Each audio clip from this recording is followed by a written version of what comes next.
Graphical user interfaces, or GUIs, are objects that allow users to have some kind of graphical interaction with the code. These include things such as push buttons, sliders, radio buttons, toggle buttons, and pop-up menus. GUIs are an example of object-oriented programming in which there is a hierarchy. The parent user interface object can be a figure, the figure window. It can be something called a UI panel, which groups together different interface objects, or it could be something called a UI button group, which is a way of grouping together different kinds of buttons, radio buttons, and toggle buttons. So that would be the parent. The children would be the graphics objects, such as the actual push buttons or text boxes. MATLAB basically has two different methods for creating GUIs, using GUID, Graphical User Interface Development Environment, which is a GUI itself, or programming it yourself. The code that comes out of GUID is very, very complicated and somewhat confusing, so we're going to focus instead on the programming method of creating GUIs. If you just get a figure window, you just say figure and store the result in a handle variable, you can look at some of the properties of a figure window using the get function. So you would see that the properties include a property called visible, which is either on or off, which means whether you can see the figure window or not. The position property, which is the position of the figure window within the screen.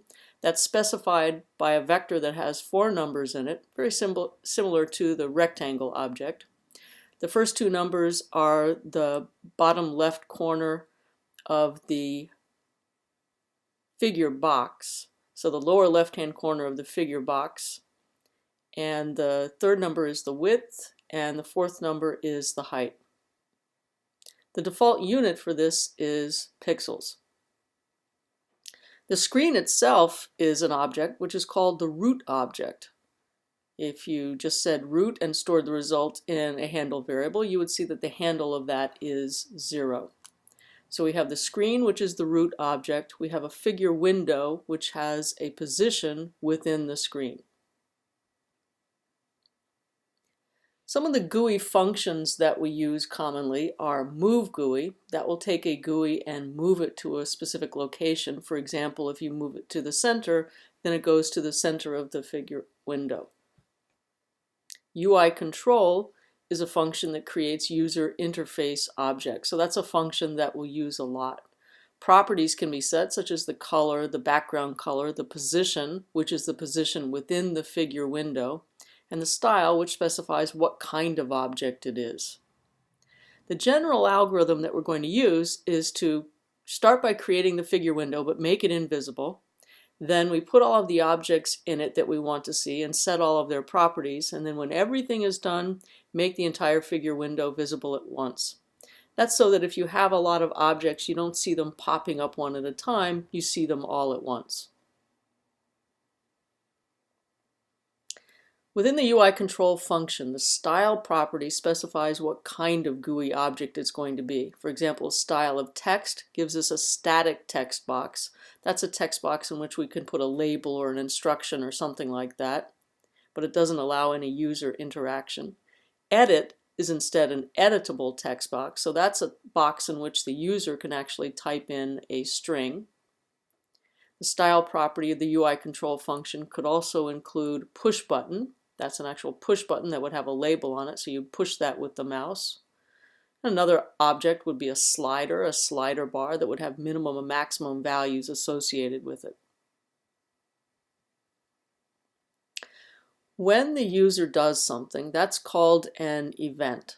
And when the user's action causes a response, what happens in the code is that a callback function is called or invoked. The callback function is a nested function within the GUI function, so within the function that is creating these GUIs.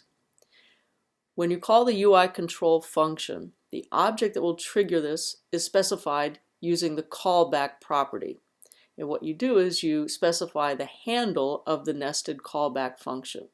So for example, the event might be the user typing a string in an editable text box, or pushing a button, or sliding a slider. Here's an example of creating a callback function. So in a function that creates a GUI, the UI control function below creates an editable text box and associates with it the event of typing a string in a callback function named callbackFN.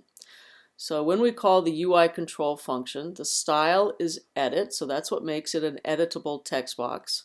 The position is in pixels, the position of this editable text box within the figure window. And the callback property associates with this the handle of a callback function. This means that when the user enters a string in this box and hits the return key, the nested function callbackFN is called. The beginning of the callback function, including its header, might look like this. So the function header is function, the name of the function is callbackFN, and then we have two input arguments called hObject and event data. The hObject is the handle of the object that called this function. So in this case, it's the same as HUI text. The second is event data, which we're not going to use for now.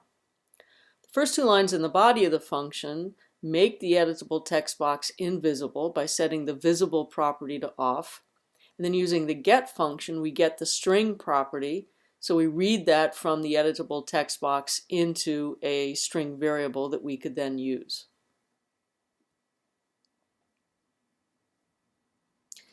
It's possible that functions that create GUIs can have multiple callback functions. You can have really as many callback functions as you want.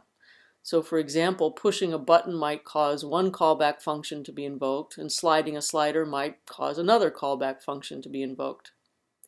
A given callback function could also be called by multiple objects.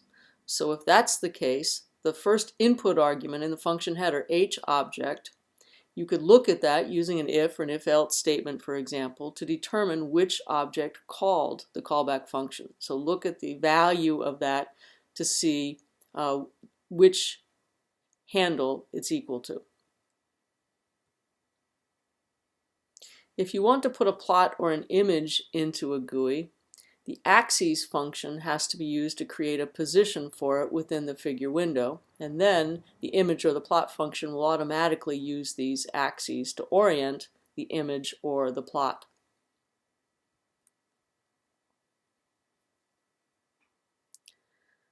The position vector, either for the figure window within the screen or for an object within the figure window, can specify the units in either pixels or normalized. Pixels is the default, so that's what we've used so far.